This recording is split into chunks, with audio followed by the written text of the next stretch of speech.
Well, I didn't grow up in Bundaberg. Uh, I lived in Bundaberg for the first 2 years of my life. My father was a guard in the Queensland Railway, so he was transferred all over the state. So I actually spent about 2 years in Bundaberg, 3 years in Mitchell, about 2 years in Brisbane, and then about 7 years in Caboolture, which is just over the line a bit. And then he was transferred back to Brisbane and stayed here permanently then until he retired from the railways. But I guess the most significant part of my childhood was the boyhood around Caboolture from when I was about 6 years old until I was about 12 or 13 years of age. It was a bush school of the 30s. They were very, very hard times, of course. We were lucky. Dad was working, I think, half time. He got half time, so we were relatively affluent people. He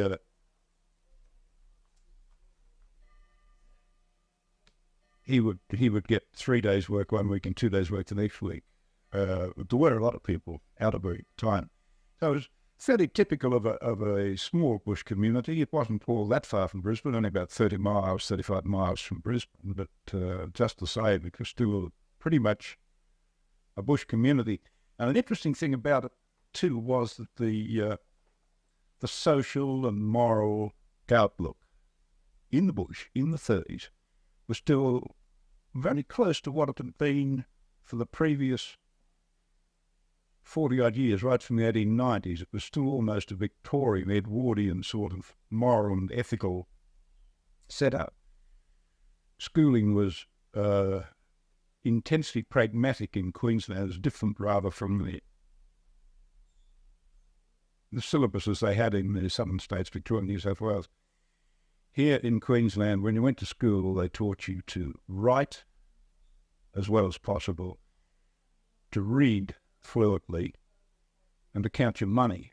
And also, when you got through to about year 7, they taught you all sorts of intricate things like how long it would take to fill a 2,000-gallon tank with a pipe delivering water into it at 40 gallons an hour and a pipe taking water out of it at 20 gallons an hour. In other words, that, or what length of timber you'd need to construct the floor of a building, all that sort of thing. They're irregular shaped floors.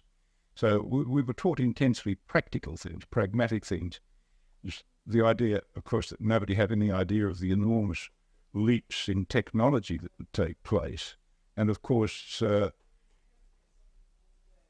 it was taken for granted that the building materials, see, there was so much timber in Queensland. The reason why all Queensland homes, just about all Queensland homes are made out of timber is because there was just so much timber here. And nobody ever thought it would run out. Nowadays, we're down to sort of kainite, wood chip, plastic, brick, tile, all sorts of material. But in those days, everyone was convinced it was going to be wood for always because the forests were exhausted. And so we had quite a different outlook, quite different background, and quite a different system of beliefs. We had our problems, but all in all, I don't think we had as many problems as young people do nowadays. I think they have far more problems than we do. They're pleasant years or not?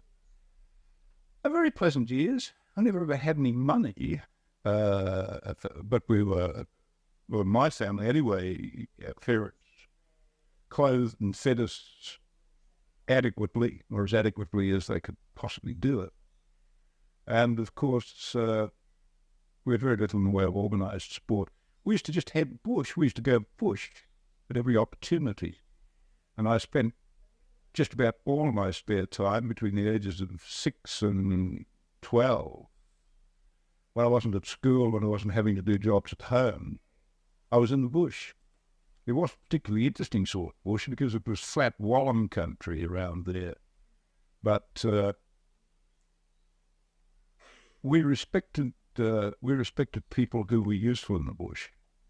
or the skills that made you look up to a man in those days was the ability to have a sense of direction, to be able to go through this featureless warm country and go where you wanted to go and get to where you were intended to go.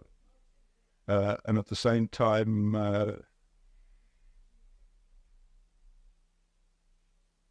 retain your sense of direction. And I think I developed a fair sense of direction and a fair memory for places at that time.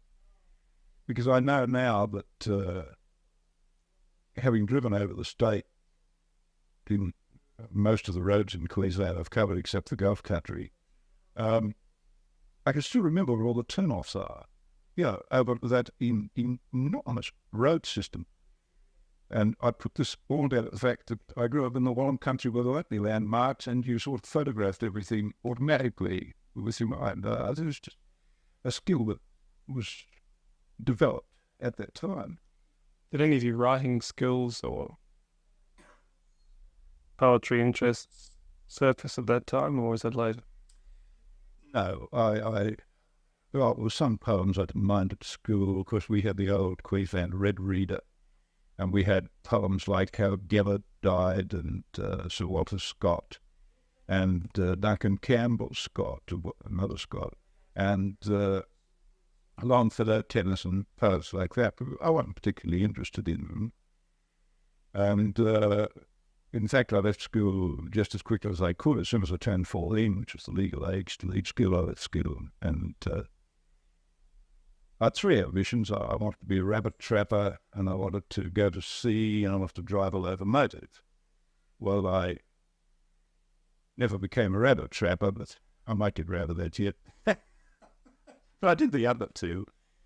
What did you do when you left school at 14? When I left school at 14, on the first job, I had a job at 75 cents a week, carrying boxes of groceries, delivering boxes of groceries around Paddington in Brisbane. It only lasted for about 3 weeks. I ate my way out of that job.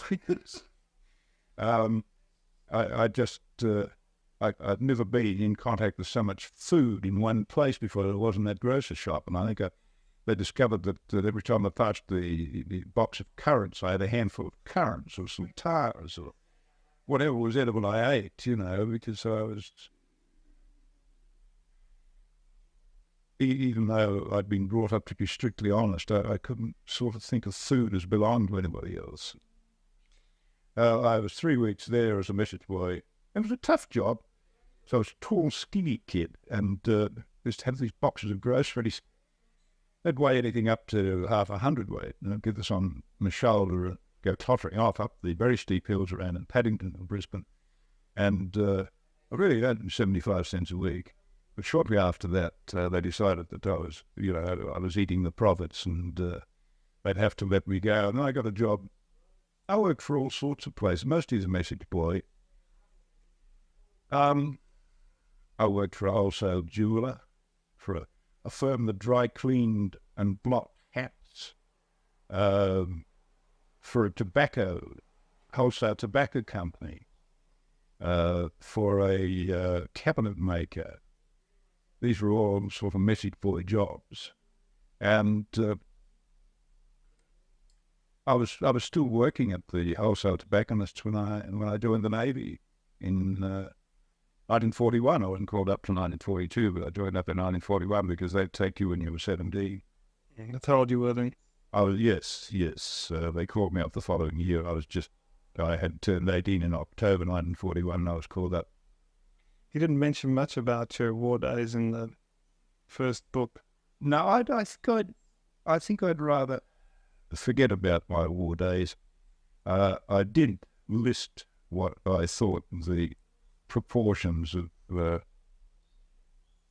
way I spent my time the 4 years I was in the Navy, and I wasn't exaggerating when I said we spent 80% of our time waiting for something to happen. This involved waiting on railway stations for trains, waiting for a truck to come and pick us up, waiting for somebody to tell us what to do. If ever I did a book about my Navy days, it certainly wouldn't have any blood and thunder or blood and guts in it. It'd be, I think, In fact, I had the perfect title for it. If ever I do write it, I'm going to call it 4 Years Without Thinking, because I spent 4 years without having to make up my mind about anything at all. There was always somebody to tell me what to do next, even if it took them a long time to get round to it. And then after they'd told me, they might change their mind 5 minutes later. In fact, I think it was HMAS Morton, the Naval Depot here in Brisbane, that used to stand where the new Parliament House, State Parliament House stands. There was a sign in one fellow's office that said, "Haven't you heard it's all been changed?" And I think that was a lot of my time in the Navy was spent. Did it have much of an effect on you, start to finish, when you came out of the Navy? Different person? Yeah, but you couldn't help but be different, because you'd seen nasty things, and apart from being totally bored, you had seen some nasty things, and it had bound to have some effect on you, especially a naive boy from bush like I was. I'd started writing, trying to write, well, I hadn't started writing poetry, I started trying to write poetry while I was in the Navy, when I was about 20. And I'd started reading a lot of poetry too, because I suddenly found out that I was interested in it. And I thought, well, if I'm going to go on trying to write this stuff, I better find out about it. So I didn't have anyone to say, this is a good poet, this is a bad poet, this is a course of reading.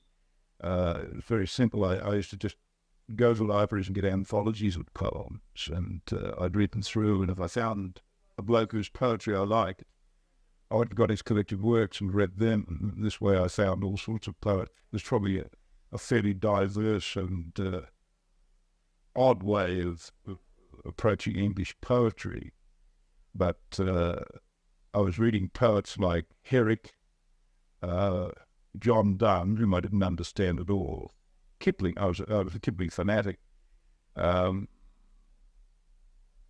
Yeats, Houseman. I'll never forget finding Houseman's poetry for the first time. What sort of response did you get from the other guys in the Navy? Oh, they're very suspicious of this. Headphones crying from on the domestic, tried to write poems. It was all right after I'd sold my first 2 poems to the old Bulletin, the old City Bulletin. Then, if you could make money from it, it couldn't be all bad, you see. But I had some very odd looks. Fortunately, I'd known most of these blokes, and I'd spent some time with them before I started trying to do this. It was an impulse that it was just something inside me that wanted to come outside, let it come out. And I just went on trying to write poetry for many years after that. And following the Navy, you have various careers as detailed in that book. Oh, tough in the old days, yes. Well, that covers really the next 2 moves. But the thing I wanted to get down in that book was that those particular years, 1946, 1947, were pivotal years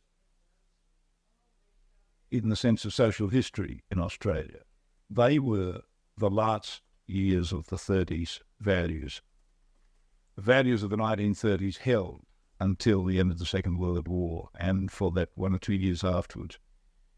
Even though there were far more jobs than there were men to fill them. A lot of the foremen and gangers and blokes like that, straw bosses, as the Americans call them, still retained the attitudes towards the blokes working for them that they'd had in the 30s. They tried to bully you, they tried to bounce you. And of course, men knew that they could get work anyway. So when somebody tried to bounce them, so there had to be some hard rethinking on both sides. But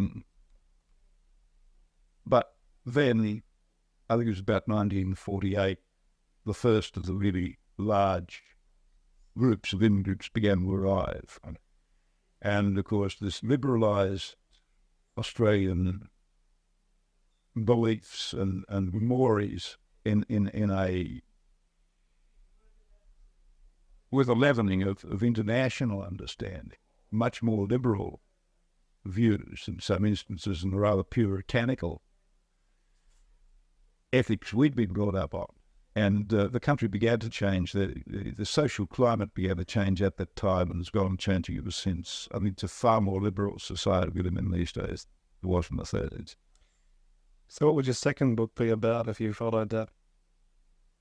I don't know that I want to do a second book about my own history. I had considered doing a trilogy, one to cover the war years and then one for the first 2 years after the war, and then another one following on after that, about the early 1950s. But I don't know whether I'll ever get around to it now. There's so many other things. What did you do following the? After I'd left off being a steam engine driver. What other various careers did you have? Well, I came into Brisbane. I got a job as a storeman packer. And after I'd done that for a while, I married and I decided I'd better learn a trade. The big thing in the 30s was always to get a trade. You had to have a trade. And the only thing I could do at that stage of the game that didn't need a 5-year apprenticeship was to become a steam engine driver. And this involved having 6 months actual work experience on a steam boiler or a stationary engine. And then studying and sitting for the appropriate exam for the Department of Machinery here in Brisbane. Well, I had done work on the locos in North Queensland. That time counted. I got a job as a trimmer on a boiler job here in Brisbane, finished in 6 months. Took the examination, got my certificate. I was still a third-class steam engine driver. And I worked at various jobs after that. I worked in a big pipe works, I was running the boiler where they were making concrete pipes, great big water culverts and things like that. I worked in a glass works, running the boiler in a glass works. I worked in a chemical factory where they were making ammonia gas out of tar liquor from the old gas works. I went back to Seagate for about 12 months on the Lighthouse Special that runs from Brisbane up to Thursday Island and back. And late in 1954, I damaged my back in an accident at work, and the doctor said to me I wasn't going to be able to do hard physical work for many years again. I'd have to find some job that didn't involve hard physical labour. And while I was looking around, I was at compensation for about 5 months, I think, with this back. And while I was looking around, I met a bloke I knew one day in Brisbane. And he said, "What are you doing?" I said, "Actually, I'm looking for a job." And he said, "Well, I work in a retail bookshop. And the beginning of the school year is coming up. We always take on 3 or 4 temporary hands for 6 weeks while it's going on. Would that be any use to you?" And I still had by this time I had a fair knowledge, particularly Australia, because I've been reading everything I'd laid hands on from libraries, beginning a collection of my own as I could afford it. And I said, "All right, I'll come work for you for 6 weeks. Be happy to." And 4 years later, I was running 2 sections there. I was running the fiction and general sections there, ordering from overseas and selling. I decided then that I was going to become a full-time writer. And that determination lasted about 6 weeks, and I realised that if you've got a young family and you just can't be a full-time writer in Australia and support a young family, not unless you're a genius. I certainly was no genius. So around about that time I met another fellow, and he said to me, "I'm starting a publishing house and I need someone as a storeman and packer for a few weeks. What about coming and give me 2 or 3 weeks work as a storeman and packer?" And I said, "Yes, all right, I'll do that." And 14 years later, I decided that the time had really come for it. By this time, the most of the children had grown up and left home. I had my girl at home, and I owned a house, and I said, oh, with my wife's backing, I said, we're going to be poor again for a number of years, but I want to have a go at this. I think it's important. She said, oh, I don't know how long it lasts. Good on you, go. And that's what I've been doing ever since. It'll be 10 years this year, end of September this year, since I decided to write full time. A couple of times during that period, I've had to take a job for a few weeks, and I've gone quite broke. But gradually, as I've built up a lot of titles, I've published. I think in that almost 10 years, I've published about 14 books. I've averaged more than one book a year for the last 10 years, and I've got more coming up. Which was the first book you published? Very first book I ever published was a book called Focus on Judith Wright. That was published by University of Queensland Press, and it was a book about Judith Wright and her poetry and how her living in Queensland from northern New South Wales had affected the quality of her writing and the content of her writing. So it's a fairly abstruse sort of book to begin a career with. Then the next one was a collection of my short stories called Some People. Then a collection of my poems that was called Brother and Brother. Then I edited an anthology of world poetry for use in high schools. Then from there on, I really got going on folklore. I did bushranger ballads with Pro Art. I did the complete book of Australian folklore for Lansdowne Press in Sydney. I did a book called Bushrangers for Child and Henry in Sydney. I did the second Penguin Australian folk song book. I did a book with John Meredith as a co-author called Ned Kelly, After a Century of Acrimony. But as well as that, I was working in other fields. I did a local history of Brisbane called Portrait of Brisbane. I did 2 novels for children, and both of which seemed to be fairly successful. I did Tough in the Old Days, which was that social history I was talking about before. And since then, I've done one more book, stuff that hasn't been published so far. I've got a collection of Australian yarns that I've taken from field tapes I've made, the tape machine, talking to blokes. A collection of Australian humorous verse that's coming out from Penguin about September this year. And another children's novel which has just been accepted for publication. Was the interest in folklore a sudden thing, or was that always at the back of your head? No, I think when I was in the Navy, I discovered that there were 3 kinds of music. There was the sort of music that highbrows listened to, which I had no interest whatsoever in those days. And then there was pop music that came from radios. A lot of that was country western and American ballad stuff and love songs. But there was a third kind of music that hovered around the fringes of this.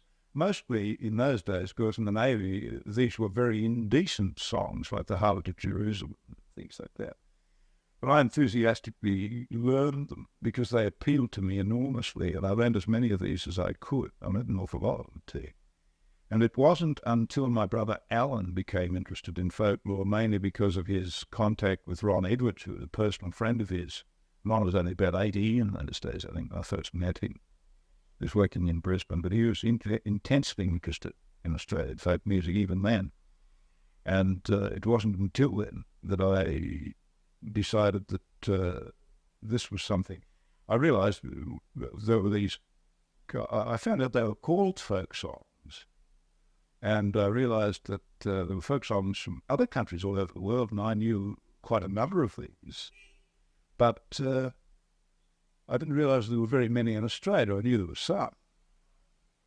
And my brother Alan got interested, and he started, he was singing and performing with the old original Sydney Bushwhackers band, the performing arm, as it were, of the Bush Music Society in New South Wales, Bush Music Club now.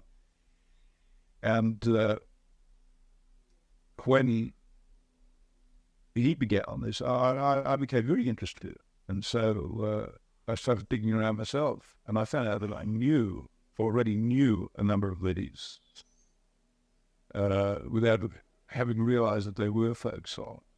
But I went on then to increase my repertoire, and then I became associated with Stan Arthur and the Moreton Bay Bushwhackers Band and the Queensland Folklore Society with Bob Michel, the late Bob Michel. And we were collecting. Bob was collecting, Stan was collecting, I was collecting. And we did turn in quite some interesting stuff, which we did collect here in the 50s, late 50s particularly. Songs and stories, or mainly songs? No, it was all songs in those days, because we realized, I think, that the people who knew the songs were very close to death by then. You know, that they were rapidly dying, because Mr. Edison invented his wind-up phonograph about 1900. The people who we want were the ones who had learned songs at the time when most people learned their songs and music in their teens and early 20s, which meant that by the 1950s, these people were in their 70s. Once the phonograph became universal and you could wind it up and you could hear Nellie Melba or Peter Dawson singing, nobody bothered so much anymore with writing songs or making songs or performing the songs, the old ones. Everybody said, "Oh, they're old-fashioned," and started singing the latest American coon songs and things like that, which were available to be learned from the phonograph. And so we got as many as we can. I don't think there will be any or many new old bush songs collected in Australia. I think we have just about what we can expect, out of the full body of the work, because I think everybody knew them. Mm. What about the folk story by comparison, the yarn? Well, I became interested in yarns. Ron's always been interested in yarns, and he's always collected them. But I became interested in them in a strange way. About the middle of the 1960s, about 1965, 66, I found out that there were certain stories. I came at it really from the international angle. I found out there were certain stories you kept hearing over and over again, and these stories were always told to you as having happened to an acquaintance of the person who told you. My brother knew this fellow, and this fellow told him that his brother, and it was always sort of first-hand, and they were incredible stories. And you kept encountering these. There was the one that brought it to my attention was one I always called the ready-mix concrete truck driver. And I'd heard this story from Cairns all the way around the coast of Perth. And it was nearly always set as having happened on the Gold Coast. It was nearly always related by someone who was told by someone who watched it or who heard about it or who lived down the road. But in effect, I became fascinated with this, and I tried to discover it, and there's absolutely no record of its story. I've since found that it's an international story, and it exists in all countries. It's in America, it's reported in newspapers in America, it's reported in England quite often. And I thought, there is a new international folk thing, and it's these stories. And how are they spreading? They're spreading by air, because international businessmen traveling. Nearly all of them have something to do with the internal combustion engine in one way or other. They're about cars, they're about drivers, they're about aeroplanes, but mechanical contrivances, but 90%, 85% of them would deal with a motor car or a truck or a vehicle of some sort to enter the story in some way. And I think I collected about 15 different ones by 1969. I wrote the first article I did on, which was published by Wendy Wallenstein, a magazine called Australian Tradition. And this brought a response. At this time, I thought this was an Australian phenomenon, but it brought a response from a folklorist in the United States called Richard Royce. And he'd been collecting them over there, and he took this magazine and he saw that I was getting them. He wrote another article in response to that. So we, in Australian tradition, we have field village stories. We've got quite a number of them. At present time, I'm still trying to collect, but I'm in contact with a man in America, a folklorist who has done a number of books of these stories, a man called Jan Brunvand, who is professor of folklore at the University of Utah. And I've just discovered that there is a folklorist working in England who's just published his first book. I've only just got my first copy of it. A man called Paul Smith has published a book called The Book of Nasty Legends. And I've just been sent a copy, not from England, but from a guy in Philadelphia at the University of Pennsylvania, who knows I'm interested in them. And he's just sent it across to me. So I've just written to this fellow and said, I want to swap stories with you. I've got stories turning up here. I want to find out whether you already know them in England, like just the same to do with Brunvand in the United States. And I'm able to supply when Brunvand, for instance, is doing a book at the moment called The Choking Doberman, which is almost ready for publication. And he got all the stories about choking Dobermans from all over the United States.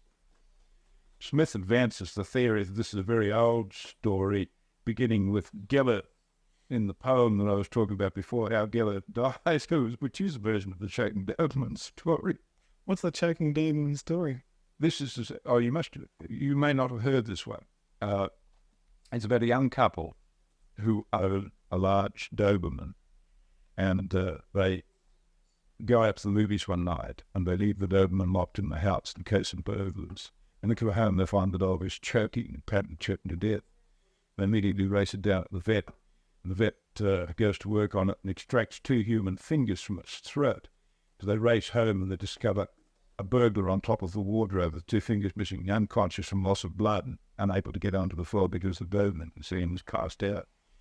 And this story has been reported from all over England and the United States, probably Europe too, and be there as well. But Brunvand wrote to me and said, have you got Choking Doberman in Australia? And I wrote back and said, no, I haven't. And then about a fortnight later, an account of this was published in the column 8 of the Sydney Morning Herald. And then about a week later, a friend of mine from Adelaide, who was up here he's a school teacher, he was up here during school holidays in January, told me another quite different, rather more ghastly version of it from Adelaide, supposed to have happened in Adelaide. So I was able to immediately type up an e-head from Neil, who told me about the Adelaide event, and sent it to him. And I suspect these will, if there was time to get them in, if his publisher had written, they would have gone in as Antipodean examples of the Choking Doberman story to illustrate his exploit. What about your interest in Aboriginal stories, as evidenced by the 2 children? Well, I'm not an expert on Aborigines, and I always take great care to point out that those books are novels. None of the legends related in those books are in fact Aboriginal, true Aboriginal legends. They are Aboriginal stories I wrote. I always make this very, very clear, as quickly as possible. I do have a great sympathy with many of the objectives of the Aboriginal people. I think their land rights issue is very important to them, and in a way which very few white people can ever hope to understand. Because we think of a piece of land, we think we own that land, where an Aborigine tends to think that land owns me. It's like trying to explain colours of a blind man for an Aborigine to try to tell a white man what the country means to him. But I've never pursued it. I've never pursued Aboriginal law. I've never pursued Aboriginal contacts or been active beyond writing occasional letters to the press. I've never been engaged with the Aboriginal community. I did have 3 very good friends whom were all Aborigines. A man called William Mackenzie here in Brisbane. Mostly people called him Uncle William Mackenzie. And a fellow who was called Black Peter, he had no other name, whom I knew at Innisfail. And actually, I found his body when he died, after he died. And a fellow called Wilf Reeves, whom I didn't know nearly as well as I would like to have known, who was, his father had been a very important ceremonial man with the butcher appeal from Fraser Island, and his mother had been the daughter of an English archdeacon who came out to civilize the savages, and his daughter fell in love with this black man, and they married, and they had 2 children, Wilf and his sister Olga. I think Olga's still alive. Olga married a fellow called Miller, but Wilf died. Wilf was 8th Division, I think, of the AIF, and had a very rough war in Bella, Changi in Bella. It was a prisoner of war. He died, I think about the end of the 1960s. A lot of those fellas had a really rough time. What about your interest in other countries' folklore? Well, Fairy I suppose one of the things I'm doing is I'm looking for archetypal stories. I think you find once you start to read the folk stories of just about every country, you find the same wisdom of experience embodied in a folk story or a fairy story, which can be told to children or as a cautionary tale. But you find that just about all over the world and just about every culture, the people who tell these stories have arrived at pretty much the same sort of conclusions about the way people should behave, the best way for people to live together peacefully. And in some cases, they've been advanced to the statuses of religions, but you find out these common elements in all folklore. I'm only really beginning the investigation of this, but I'm thoroughly enjoying it. Marvellous investigation has already been done by a man called Joseph Campbell in the United States, who published a very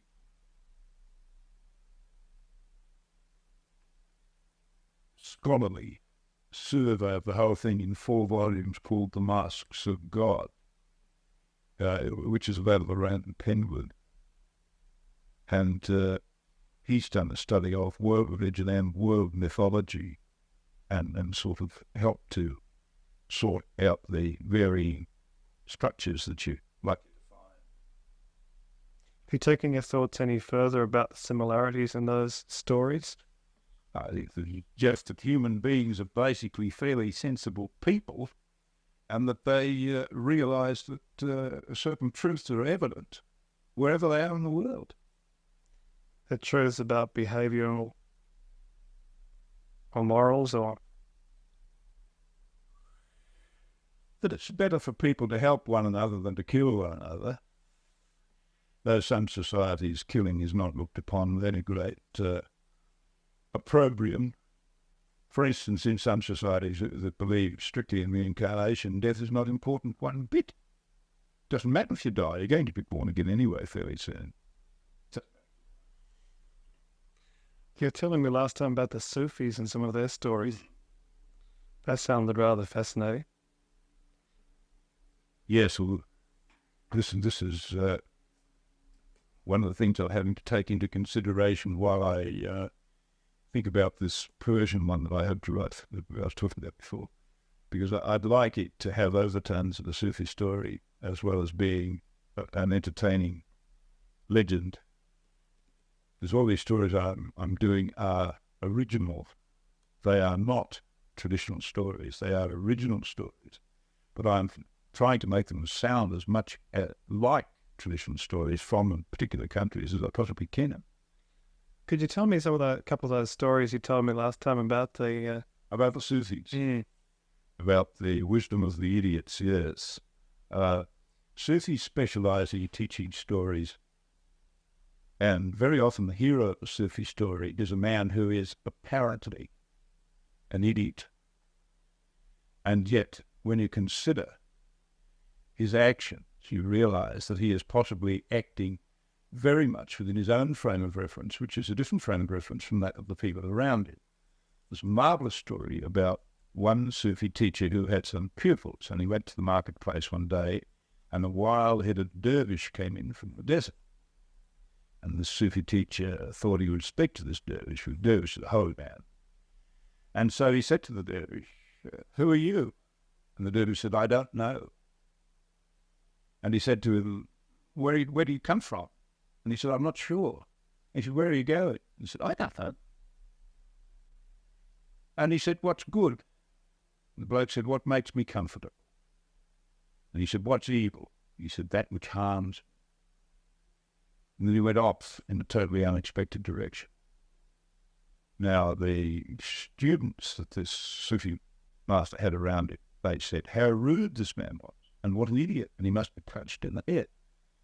And the Sufi master said to them, "Now, you think about what he had to say, and you would realize that what he was doing was acting out the condition of 99.5% of humanity, who don't know where they come from, don't know where they're going, have a very wrong view of what is good and what is evil, and don't know who they are." So you see, that's one interpretation. You can put a number of interpretations. In fact, just about all Sufi teaching stories, you can put a number of interpretations. A very famous Sufi teaching story, but just about everybody's heard as a funny story in the West. Concerns a character who features in a lot of their idiot stories, a man they call the Mullah Nazaruddin. And the mullah was crawling around under a street lamp one evening, and a friend of his came by and said, "What are you doing?" And he said, "I've lost my watch." And the bloke got down his hands and knees and started to help him look for it. And he said to the mullah, "I don't think it's here. Where did you drop it?" And he said, "Oh, down in the dark, around the corner there." And the bloke said, "Well, what are you looking for it here for?" And he said, "Oh, there's a lot more light here." And the more you think about that story and apply it to the general run of people, you find that a lot of us spend a lot of time looking for things where they can't possibly be. Mm. The fascinating ones that I really love is the one about the mullah riding furiously through Baghdad on his donkey, beating them, shouting, "Get out of the way, get out of the way." And he shot through the marketplace, and then about 5 minutes later he came back from the opposite direction, beating his donkey and saying, "Get out of the way, get out of the way." And about the third time through they caught him. And they said, "Mullah, what are you doing?" He said, "I'm looking for my donkey." I think a lot of us spent a lot of their lives looking for a donkey. Do you have any interest in the Sufis apart from their stories?